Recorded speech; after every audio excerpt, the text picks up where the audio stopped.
Hello everyone. I am Dr. Sheila Derm and welcome to my YouTube channel and welcome to my dermatology practice. I thought this would be a great setting to talk about a very common question that I get, which is what is the difference between Botox and filler and which one is right for me?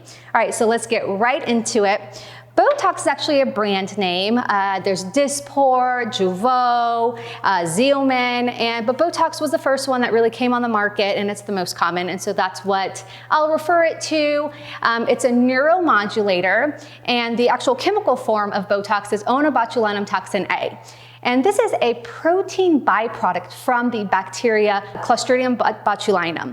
And so, yes, at very high toxic doses, just like many normal things in the environment, it can cause issues, but we use it very little bit around the muscle area.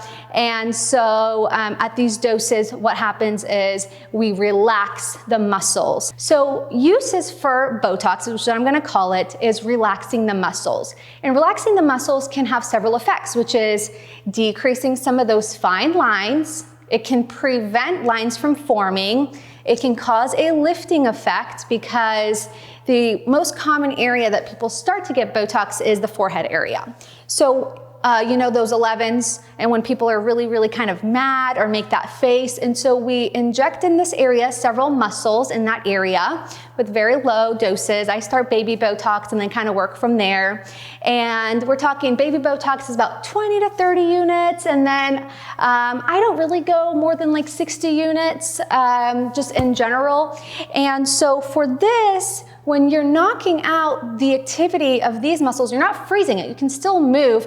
The muscles in the opposing area on the top part of the forehead actually overcompensate, and that's why I like it for a lifting effect. Back in the day, or maybe if you go to a not so well-trained injector, they will just do so many units on the forehead, like 64 units on the forehead, which is what it's was first indicated for back in the 80s, and we don't do that anymore, or I personally don't do that because it's not a very natural effect. You're frozen, and if you're if you're basically relaxing all the muscles in the forehead, everything's gonna drop, you're gonna be frozen. So I like to really focus on this area so then you get a lifting effect of your eyebrows. And so that's why you see a lot of celebrities with the lifted eyebrow. It's not so much the fox eye with threads or filler, it's really Botox that really kind of goes in there. So you can do this glabella area here, the frontalis over here, I just sprinkle it over here, and you really have to be careful. Your injector really has to be careful because smaller foreheads, you have to be really careful not to hit it too low to, again, drop an eyelid or eyebrow or something like that. And then crow's feet here, I just do a couple units there to help whenever you smile. Some other areas that are kind of like off-label or maybe more advanced injectors do is little bunny lines here and here. I actually do the columella here, which is right where the nose and the upper lip hit, that space there, and injecting it there can loosen up that muscle and actually lift the nose a little bit. And so that's a very advanced technique.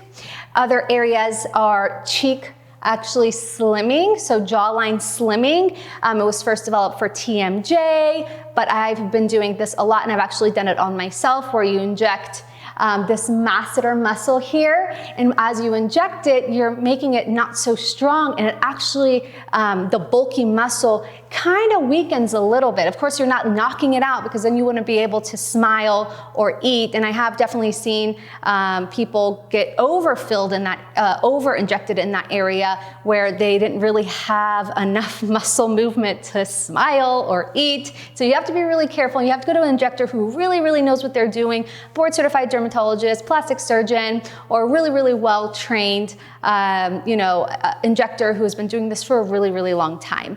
And so hitting those areas will give a slimming effect of the jawline, which is very popular now. Other areas that I do that's very popular in my office instead of filler is actually Botox around the lip, especially the upper lip, to give it a little lip flip. So some people, when they smile, their upper lip curls in and it becomes super thin.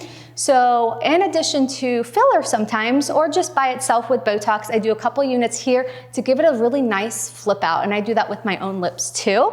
Other areas you can do are these bands here. I also do Botox for excessive sweating, and so you don't go in the muscle, but you go where the sweat glands are, so superficially is where you inject. And these injections are really, really tolerable. Usually I usually don't numb unless someone's like really scared of needles or it's their first time, then I will numb them. But usually it's a really, really quick procedure. In fact, I'll show you guys a video of one like right now. Okay, so that is that. Another thing that I've been doing that's super kind of new and trendy is using Botox to shrink the pores and decrease the oil production. And for this, it's called mesotherapy, using something like Aquagold, and I'll show you a video of that too. And what happens is you're not even going down to the muscle, you are going to really where all those oil glands are, and you get a really nice kind of finish that decreases the pore size and really decreases the oil production, which is so awesome.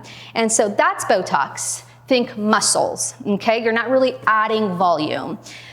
Opposed to filler, which you're adding volume. By adding volume, you can add lift. And so this is kind of that portion. By the way, Botox takes a couple days to kick in, doesn't kick in right away, and then the maximum effect is about 2 weeks, and then it takes about 3 to 4 months. That's when it wears down, and then you have to get it again. Of course, there are benefits. People are like, well, why do I do it? It just wears out. And it is preventative. So if you're not making all those, faces, those wrinkles, you're preventing it. And so that's why I'm doing Botox in people in their 30s to really prevent these wrinkles from etching in, because at that point, it's really, really hard for Botox to work and get rid of them once you have those lines that are really kind of etched in and noticeable even without facial movement. So that's that. Every about quarter or so is whenever you get your neuromodulator. So fillers are different and less common, I would say, because not everyone needs volume. Of course, younger population, people are getting their lips done. That's really common in my office. And even for filler here, as you guys can see, this is all substance in there. This one particularly is a hyaluronic acid-based filler. That's the one I really like to use. It's the most common because you can dissolve it. If an accident happens and if it goes inside the vessel or if it looks bad, I've dissolved so much filler in my office from people who got like filler and it looked really wacky, like it was above their lip, like looked like a mustache, or their under eye was overfilled, and so I dissolve it and we start all over.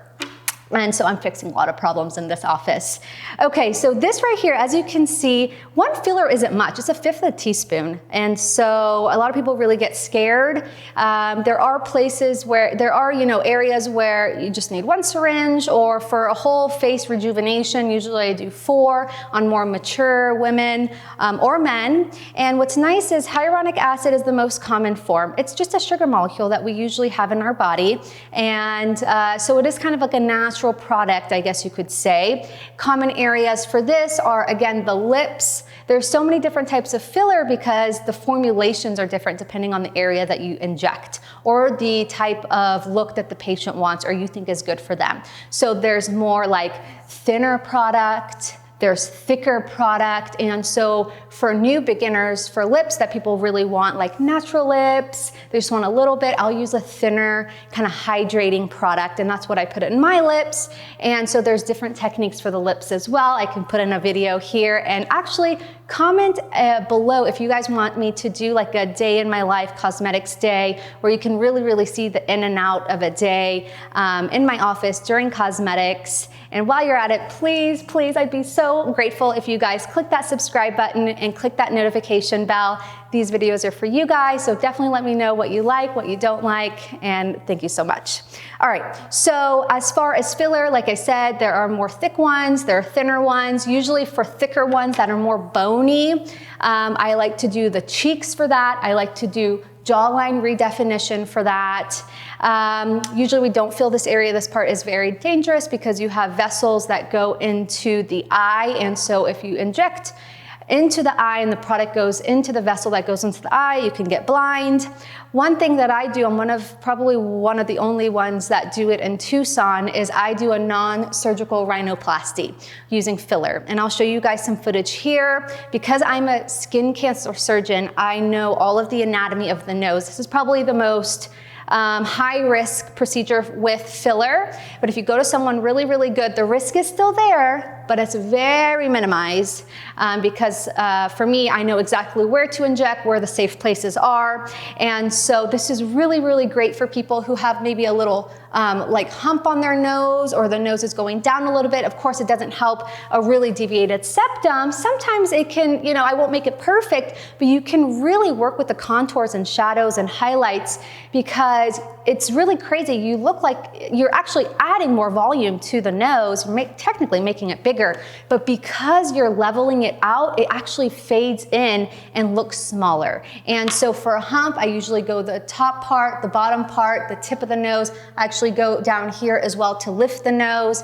And so this is a very, very popular surgery, non-surgery procedure, non-surgical procedure that I do in my office. And every one that I do, they just get so teared up and so happy because they've been so self-conscious about their nose and they're not really ready for surgery, or they're really scared of surgery because they don't want to look different. This way they look like themselves, and just the insecurities of maybe a selfie or a side profile is all helped out. And what's nice is, depending on if it is the nose does have some asymmetries in it, I can go in and pretty much make it look symmetric from the front, which is really, really a cool thing. So I love doing that. One other popular thing that I do is chin augmentation.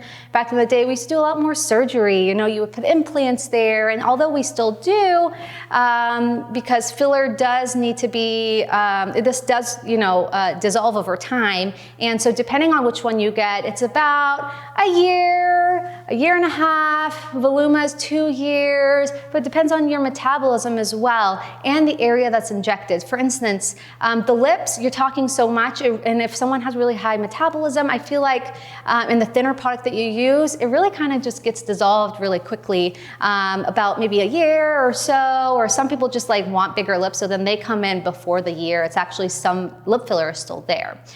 For instance, the ones on the nose, because there isn't much movement there, I've seen some nose liquid rhinoplasties that I've done that the filler has really held for about 2 years or more, because it's not an area with a lot of movement. And so sometimes I just go in after 2 years and just retouch it.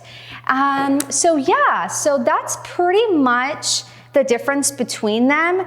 This is for volume, adding volume in, and by adding volume in, because as we age, everything kind of sags down, the bone gets resorbed, we have fat pads that go down. So because you're adding volume in, depending on how it is, you do get a lifting effect from it, but you're not really.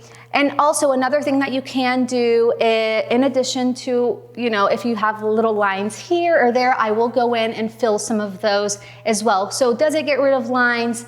Yes, but I see this as more of a lifter of volume, adding volume in, either a little bit more if you want extra cheeks and you're maybe younger, or if you're losing that volume, especially in that tear trough area, we have a fat pad here that falls, and so that's why that under eye gets really hollow over time, and I go in and I fill that. So hopefully that was helpful for you guys. I know it was a lot of information. I'll put more information down in the description box for you guys, and my information if you guys want to do a virtual consult or something. And let me know if you guys like these videos, and thank you so much for your support. See you guys later.